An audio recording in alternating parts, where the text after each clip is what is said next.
When prices go from this to this, it does make you wonder whether we can expect a market correction to take place. Though before I get into this video, I'm actually gifting this Execute from Surging Sparks. Now, to know if you won this card, if I reply to your comment and I add the Mew emoji, then congratulations, this card is being sent your way. And of course, I always actually pin the comment once it's selected. Also, if you are new here, my name's Phil. This channel covers Pokemon collecting and investing discussion. Please feel free to subscribe to stay up to date with the current market. Now, the Pokemon market is climbing pretty relentlessly in value, though we are beginning to see some small cracks taking place. And as someone who's been collecting for a while, I do see a market correction to take place, and I want to explore how this could potentially happen. So one thing that a lot of people forget when we're in this new hype period is they forget that there is a baseline for this hobby. There is a baseline of popularity, which essentially is the amount of people who genuinely enjoy investing and collecting in Pokemon, regardless of events or hype. Now, one can assume that this baseline level of fans will gradually increase as time goes on, but this is just something that naturally gets more popular as time goes on at a steady rate. However, with Pokemon TCG Pocket releasing and becoming so popular, we've had a huge spike of popularity added to the baseline, and we're currently experiencing a huge influx of people entering the hobby and purchasing Pokemon packs and buying any Pokemon cards by any means necessary. Though one area a lot of people are forgetting is that we are in a hype period. Currently, we've had a spike to the baseline. Though when this hype slowly calms down, we will return to more or less original baseline levels, which will truthfully be increased from what it was before, but still a lot of people who came from the hype period will eventually leave. A good way to think of this is like Pokemon Go from 2016. So whether or not you were here during that time, Pokemon Go, when it released, was literally world shattering, right? The popularity of Pokemon Go had people all coming together and congregating in areas. It was so bad here in Australia that one Melbourne council actually requested the game developers to remove Pokestops from local parks because there was so many people congregating there. Though just like that crazy hype period from Pokemon Go, it did eventually calm down and it found a baseline of players, which is more or less what we're dealing with now. I mean, Pokemon Go is still incredibly popular, but you don't have the issue of what happened when it released, right? Well, a good way to look at that is just take what's happened with Pokemon Go in 2016 and apply it to what's happening with the Pokemon TCG world right now. Pokemon TCG Pocket released in November 2024, Surging Sparks got sold out, and Prismatic Evolutions, which is one of the most hyped sets, conveniently released, which would be the first set that a lot of these new Pokemon TCG Pocket players were about to purchase. So not only was this set going to be purchased by these new fans entering, it was also one of the most hyped sets because all the previous fans and collectors knew this was going to be a hype set because of the evolution theme. Now, this has literally created a perfect storm of hype, and with hype sets like Journey Together releasing and Destined Rivals, everything seems to be compounding one on top of another in what seems to be an endless loop of hype. Though you got to remember, we are in the peak. We are in the middle of a perfect storm right now, and it's very important that you understand this because this hype period will eventually, just like all things in life, eventually calm down. And when it does, some of these prices just won't be able to maintain. I mean, we can already see some effects taking place with overvalued PSA 10 copies, right? We can see Moonbreon slowly trickling down in value. Bubble Mew PSA 10 along with Charizard PSA 10 are also coming down in price. Though with some of these illustration rares getting the prices they are getting, I personally wouldn't be too confident that their prices will last forever, especially given the fact that we are in such a perfect storm. And when we eventually do return to that baseline level, it will be a little bit of a rude awakening for a lot of people. I mean, inevitably we will enter a new baseline of popularity, but the current hype won't be able to last. And honestly, I think the best way to understand this is to explore some previous hype periods and then see how prices traveled when cards which were once in a huge hype period and momentum swing, and when they're not that popular anymore, and you can see what actually happens. Check this out, right? All right, as I was saying, some of the cards that kind of climbed heavily in value and then had a market pullback. It's very interesting to know this, and why I make these videos and why I feel it's so important for people entering the hobby or collecting or investing at the moment is to get a very good overview of what happens. Because I've been involved in TCGs for such a long time and, had so much passion around them, collected as a kid, followed TCGs for a long time, it's given me a really good perspective of, hey, when something's in a hype period and when something will eventually calm down. Now, the first one I'm looking at now is a lot of vintage cards, right? Because if you don't know what happened with vintage cards, vintage Pokemon cards during that 2020 to 2021 period, there was this huge influx for vintage Pokemon cards, particularly base set Pokemon cards, right? And there were so many things that happened. There was influencers driving the market. There was a lot of people stuck at home because of COVID, and everyone was just kind of researching older sets. People had more disposable income on their hands. They were kind of researching everything they could to purchase these old Pokemon cards from their childhood. And obviously what happened, there was a huge momentum swing. A lot of people purchased these old cards. A lot of people went into their old collections and sent them off to get graded at PSA. There was just so much things happening during this time period, and it caused so many new people to enter the hobby. And it was this kind of whirlwind of hype. Though what's really interesting is to see the price points when that hype period for vintage was there, and then see the price points of today. Because when we look at prices of today, they don't match those price levels during the hype period, and we can see those similarities currently happening with what's happening with illustration rares and kind of this whole whirlwind of hype, right? So I'm on the Alakazam PSA 10 first edition, really cool card. Now, I'm on PSA's auction results. So this is actually from PSA's official website, which it tracks the kind of sale prices for PSA 10 cards from eBay. It's just a really good way to get data. And what's really awesome about it is it tracks it over, pretty much since it kind of got created in 2017. So you get a really good overview of the market. Check this out for the Alakazam first edition, right? You can see in 2017, this sold for around 1,175 USD. So it was always quite heavily desired at PSA 10 first edition. And you can see even in 2017, it did get good prices, right? You can see this kind of climbed around 2017. It did have a bit of a spike to 3,500 USD. But then again, during 2019, it fell down to around 1,900. Always had this price point of around 1.7K to around $3,000, right? But you can see during this 2020 to 21 period, you can see what happened. This kind of climbed up all the way to 5,550, then sold in October 14 of 2020 for $9,200. And you can see it reached the market high in October 31st for $20,501. What an enormous price increase for this Alakazam from 2017. Definitely would have been a good investment if you bought it. But then again, not many people actually were anticipating that this would happen. Though interesting things happen. Now we are not in this vintage kind of hype period, right?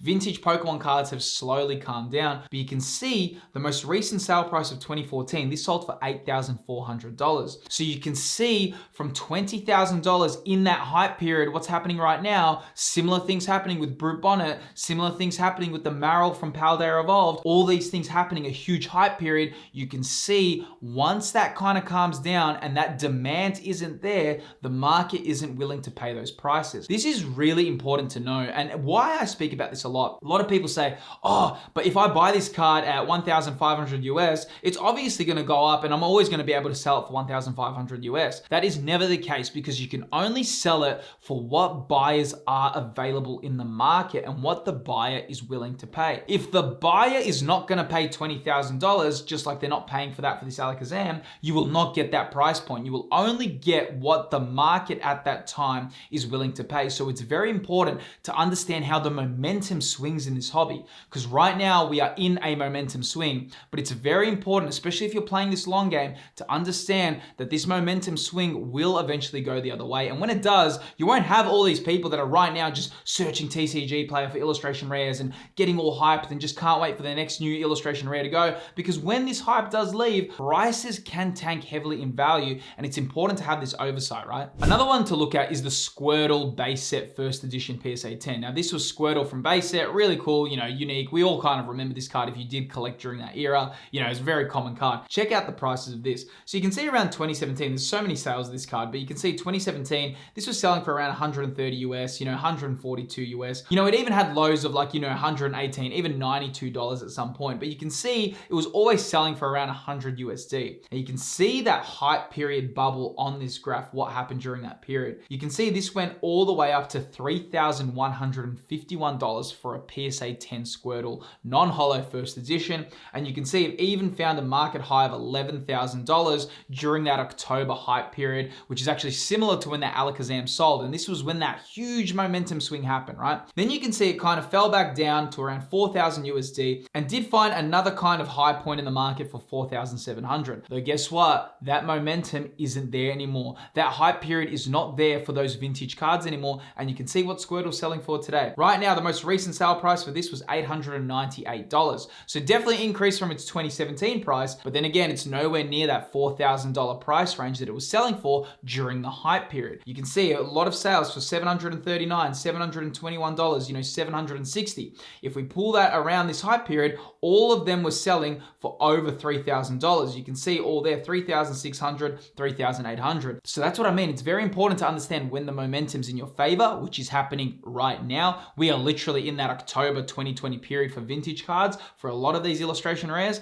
But once this calms down, you're definitely not going to get some of the prices for these cards, particularly that pop reports are off the charts as well. It's very important to have this good overview, right? Also, one area when dealing with all these prices, right, and new areas of the hobby, one thing I find really helps is actually connecting with the community, and a great way to do that is through my channel's Discord. We've actually just surpassed 5,000 members, and it's becoming a great place to discuss Pokemon collecting and investing topics. Feel free to join the server. The invite is in the description of this video. Another really good one to look at is the Clefairy first edition PSA 10. You can see around that 2017 period, 1,775. Even in 2018, found a price of $2,675, and you can see also sold in 2019 for $3,200. You can see during the hype period around that October-November period of 2020, sold for $13,433 USD. Then it kind of found another price point of $11,000, and right now most recent sale price was $7,000. So you can see did increase from its previous high,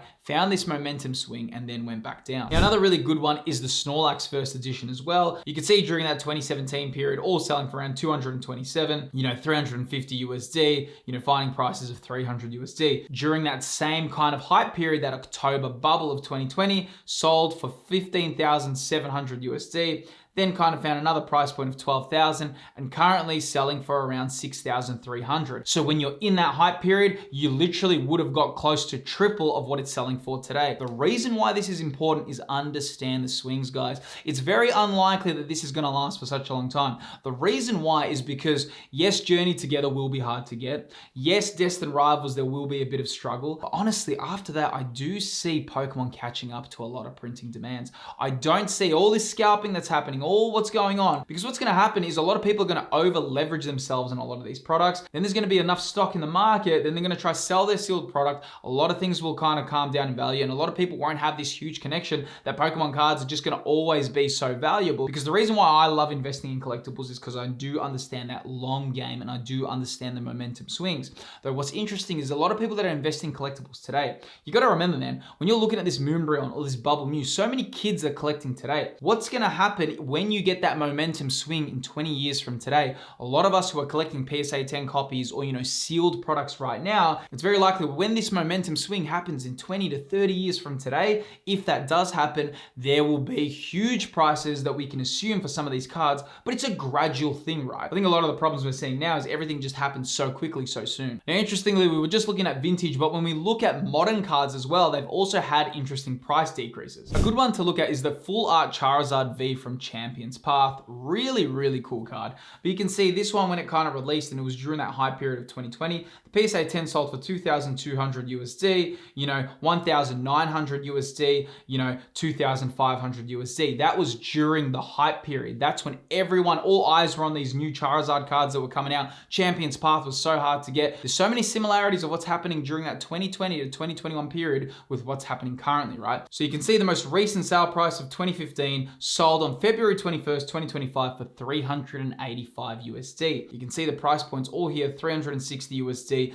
$305, right? So you can see the price point of that high period when the momentum was in its favor was $2,500. And right now it's selling for close to 1/10 of that price. So you can see when the momentum isn't in its favor anymore, what can happen. Another good example is the Hyper Rare Charizard from the same set of Champions Path. When this card released, you can see the hype period, $2,000. October 2020, $1,600. $625. You can see the PSA 10 sold for $1,000 in 2020. Then what happened and what it's selling for right now, you can see the most recent sale price of 2025 was for 310 USD. Huge price decreases. Momentum was there. Everyone loved these cards, but guess what? Rainbow rares aren't that popular anymore. You know, people have slowly gone to other Pokemon. Charizard maybe isn't as dominant as it once was in 2020. A lot of people really like other cards right now, and you can see the price point isn't as strong. Another good example is the Darkness Ablaze Charizard. If you were here during Darkness Ablaze period, this Charizard, everyone wanted it, man. People were just going so wild over this card from Darkness Ablaze, which is kind of interesting, right? Because now when we look at this card, it's not that anything special anymore, right? But this was before the alt art kind of craze happened and all that. But you can see the price of this card were also really, really wild. You can see during that period, sold for 590 USD. You can even see found a market high of 830 USD, even sold for 800 USD. Then it found a little bit of a price point in 2021 for 500 USD for the PSA 10. Now, what's really interesting is, do you want to know what this card's selling for right now? Check this out. This card's most recent sale price was $84. You can see the PSA 10 is now struggling to even, there you go, even sold for 76 USD. This card is struggling to even get 100 USD anymore, and it was once the most top chase card of the Sword and Shield era before alt arts happened. And that's what I mean. When the momentum's there for some cards, we cannot predict the future, but we can see the same trends happening right now. A lot of these illustration rares, it's very similar to this era right now. And we are now in this wild era for illustration rares. Don't forget all the things that are happening. But when all the stuff calms down from Pokemon TCG Pocket and all that, and you know, things get back to some normalcy, we will see price corrections. It's important that you understand this. Another good one is to see the Snorlax Gold from Chilling Reign. Now, this was a real card that I loved. I personally really like this Snorlax. Now, when this card came out, you know, gold cards aren't even anything special, but during that 2021 period, believe it or not, that this gold Snorlax was the second chase card of Chilling Reign after the Blaziken VMAX. That's how heavily it was desired. You can see the price point for this card. You can see during that 2021 period, first sale price of 966 USD, and then it kind of found a market price of 650, and you can see the PSA 10 was selling consistently for around $465, you know, $430, even 435 USD. What it's selling for today, you can see the price right now. This gold Snorlax is now selling for 160 USD. Huge price momentum shift when this card was so heavily desired at one point, not really that loved anymore. Gold cards aren't that interesting. A lot of people don't find them as compelling as they once did, and that's what I mean as well. Once sentiment changes, once the market shift happens, it's very hard to know what's going on. Illustration rares right now are very interesting, though will this be able to kind of continue in the future? It's anyone's guess. Another good examples to understand is also the Japanese female trainer card hype that happened during 2023 and 2024, but more so 2023, mid 2023, we had, you know, everyone was collecting Japanese female trainer cards. And this is the thing, right? People that don't even like these cards, or they're not even that, it's not their favorite cards at all. They were just buying Japanese female trainer cards because there was a hype and momentum swing. And you can see the prices of these. The Iono Special Art Rare from Clay Burst, check this out. During that kind of period, 1,500 USD for PSA 10.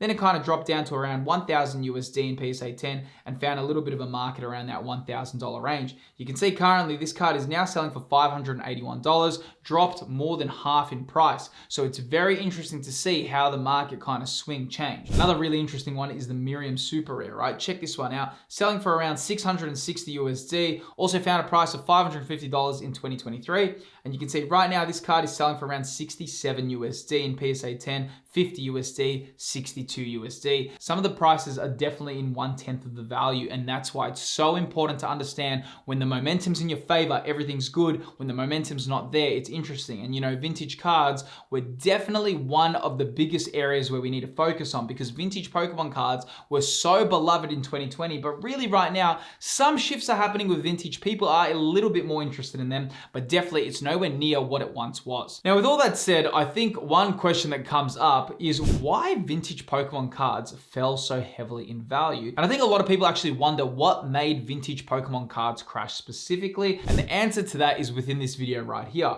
Within this video on screen, I actually explain what caused the vintage Pokemon crash. Click the video that's appearing on screen right now to learn more about that topic there. I'll see you there.